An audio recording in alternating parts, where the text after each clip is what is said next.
بسم اللہ الرحمن الرحیم نحمدہ ونصلی ونسلم علی رسولہ الکریم وعلی آلہ وصحبہ وازواجہ وآل بیتہ اجمعین اللہم صلی علی محمد کما هو اہلہ ومستحقہ عدد کل حرف کتب ویکتب الی ابد العابدین ودہر الداہرین یا ارحم الراحمین یا رب العالمین. اما بعد، ایک بڑے اللہ والے بزرگ گزرے ہیں، ربیع ابن خیثم رحمہ اللہ تعالی، اور یہ اپنے زمانے کے بڑے بزرگ ہیں، اللہ والے ہیں، حافظ قرآن ہیں، جید عالم ہیں، اور جب ممبر پہ بیٹھتے ہیں بیان کرتے ہیں معلوم ہوا کہ ہزاروں کا مجمع آپ کی تقریر اور بیان سننے آتا ہے، اور اپنے وقت کے بہت بڑے عالم اور سارا جہان آپ کے عقیدت مندوں میں شامل تھا. اور یہ بات آپ جانتے ہیں کہ جو جتنا پاپولر اور فیمس اور مشہور ہو جائے تو بہرحال اس کے حاسدین بھی اتنے ہی ہو جاتے ہیں، جلنے والے بھی اتنے ہو جاتے ہیں.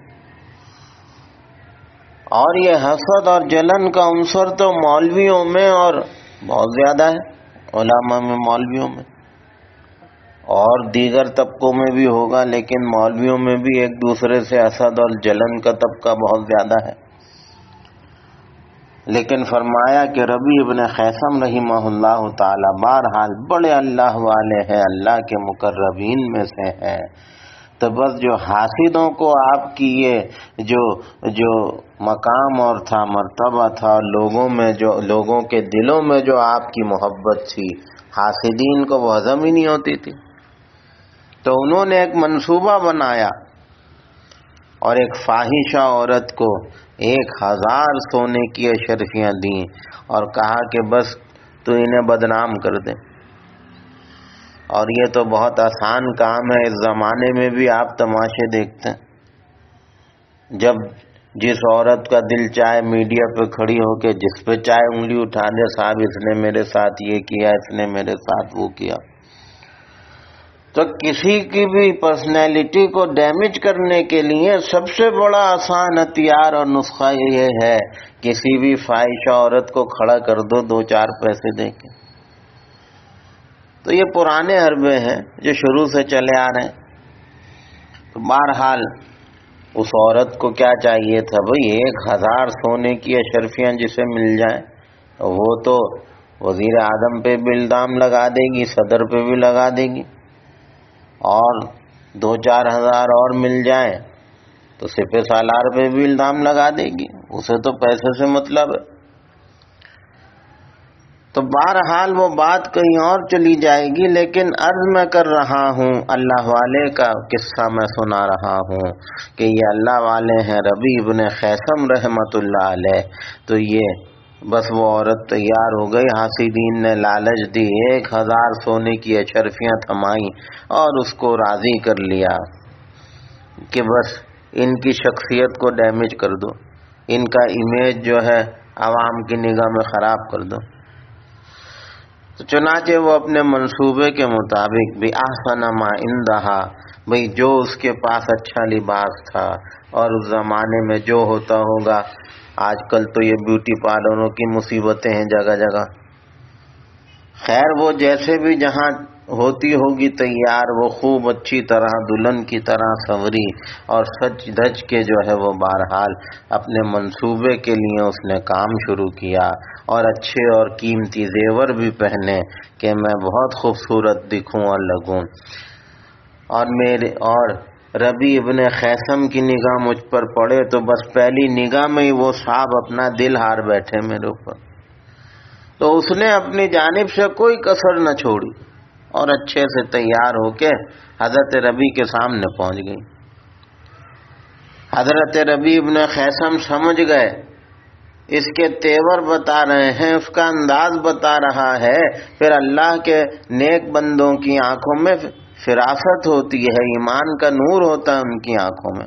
وہ سمجھ گئے یہ کیا چاہتی ہے اور منصوبہ اس کا کیا ہے. تو فرمانے لگے، اچھا بھئی میری ایک بات سن، میں سمجھ گیا تو کیا چاہتی ہے اور کس لیے آئی ہے، لیکن 3 باتیں تجھ سے پوچھوں گا، ان کا جواب دے دے تو پھر تو جو چاہتی ہے ویسا ہوگا۔ کہنے لگی اچھا جی وہ کیا ہے پوچھیں۔ آپ نے حضرت ربیع ابن خیثم رحمہ اللہ تعالی عنہ نے فرمایا، اچھا آپ نے فرمایا اے میری بہن، اب دیکھیں بہن کہہ کے مخاطب کر رہے ہیں، نہ ہوتا کوئی آج کا زمانہ تو پتہ نہیں کسی پارک میں بیٹھے ڈیٹ مارتے نظر آ رہے ہوتے۔ وہ خیر اور بھلائی کا زمانہ تھا، کوئی بڑے اللہ والے تھے، تو انہوں نے کہا اے میری بہن، آج تجھے جس حسن پر ناز ہے تو یہ بتا تیرا اس وقت کیا حال ہوگا جب تیرا چہرہ کسی بیماری کی سبب یا بڑھاپے کی سبب سے بگڑ جائے گا، اس کی رونق ختم ہو جائے گی، یہ تیرے جسم کی صحت ڈھل جائے گی اور تو ہڈیوں کا ڈھانچہ رہ جائے گی۔ ذرا بتا تو صحیح، کیا اس وقت بھی تیرے دل میں اس کام کی خواہش ہوگی؟ تو سوچ میں پڑ گئی۔ دوسرا سوال فرمایا، اب مجھے دوسری بات یہ بتا، اس وقت تیرا کیا حال ہوگا جب تجھے قبر میں ڈالا جائے گا اور تیرے جسم پر کیڑے رینگیں گے اور چلیں گے۔ آج یہ تیرے خوبصورت گال جو تو اتنے بن سنور کے تو آئی ہے، انہی گالوں پر اور قبر کے کیڑے چلتے پھرتے نظر آئیں گے اور تیری ہڈیوں کو جو ہے قبر کے بچھو جو ہے وہ نوچیں گے۔ تو بتا کیا اس وقت بھی تجھے اس عمل کی خواہش ہوگی، اس کام کی؟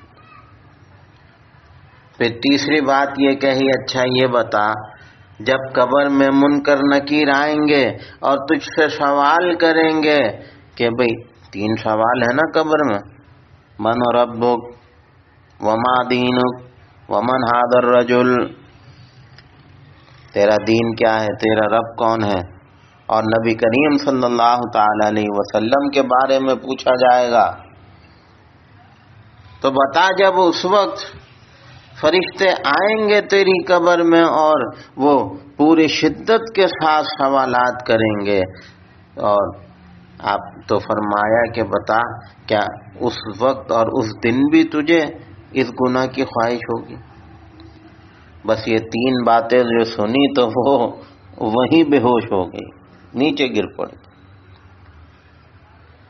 خیر پھر بعد میں کافی دیر بعد اس کو ہوش آیا تو بیٹھ کے رو رہی ہے، حضرت کی باتوں کو سوچ رہی ہے اور اپنی پرانی زندگی پہ اسے افسوس ہو رہا ہے۔ بس یہی واقعہ اس کی ہدایت کا اور توبہ کا ذریعہ بن گیا۔ حضرت ربیع ابن خیثم نے اس انداز سے اس کو جو ہے سمجھایا اور ایسے ایک ایک لفظ آپ کا اس کے دل میں اتر گیا۔ اے میری بہن ذرا بتا تو صحیح، آج تو تیری جوانی ہے تو تو یہ رنگ دنگ دکھا کر، یہ رنگ اور ڈھنگ اپنا حسن دکھا کر مردوں کو لبھا رہی ہے، آج یہ 4 پیسے تو اس طرح جمع کر لے گی، لیکن وہ وقت قریب ہے جب حسن ڈھلے گا، بڑھاپا آئے گا، بتا پھر کون تجھے پوچھنے والا ہوگا جب موت کا فرشتہ تیرے سر پہ آن کھڑا ہوگا اور پھر سختی کے ساتھ تیری روح کو کھینچے گا؟ بتا کیا اس وقت بھی تجھے یہ گناہ چاہیے ہوگا؟ بتا جب قبر میں جائے گی اور قبر تجھے بھینچ ڈالے گی اور قبر کے عذاب تجھے جو ہے وہ گھیر لیں گے، اور صاحب اس خوبصورتی پر تجھے ناز ہے تو یہ خوبصورتی کل جسم کے کیڑوں کی غذا بنے گی، تو بتا کیا تجھے ان کاموں سے ڈر نہیں لگتا؟ بس اسے ایسی فکر ہوئی اپنی قبر کی، آخرت کی، کہ اس فاحشہ نے توبہ کر لی اور ایک اللہ والے کی برکت سے وہ ایسی ہدایت اس عورت کو نصیب ہوئی، اس نے توبہ بھی کری اور اپنے زمانے کی وقت کی عابدہ اور زاہدہ اور بڑی عبادت گزاروں میں اس کا نام شامل ہو گیا۔ تو یہ بہرحال آج بھی اس قسم کے قصے ہیں بہرحال اللہ پاک ہماری ماؤں بہنوں کو، بیٹیوں کی بھی حفاظت کرے، ان کے ایمان کی، اعمال کی بھی حفاظت کرے۔ اللہ ہمارے نوجوانوں کی بھی ایمان کے اعمال کی حفاظت کرے۔ فتنوں کا دور ہے، انٹرنیٹ اور سوشل میڈیا کا زمانہ ہے، کچھ نہیں پتا، بس اللہ تعالیٰ ان تمام فتنوں سے ہمارے بچے بچیوں کی حفاظت فرمائے، ہماری عزتوں کی حفاظت فرمائے۔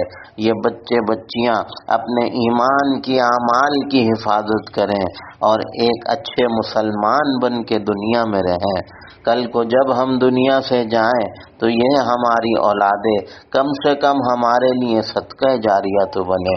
اللہ تعالیٰ ان باتوں پر اخلاص کے ساتھ ہمیں عمل کی توفیق عطا فرمائے۔ وآخر دعوانا ان الحمد للہ رب العالمین۔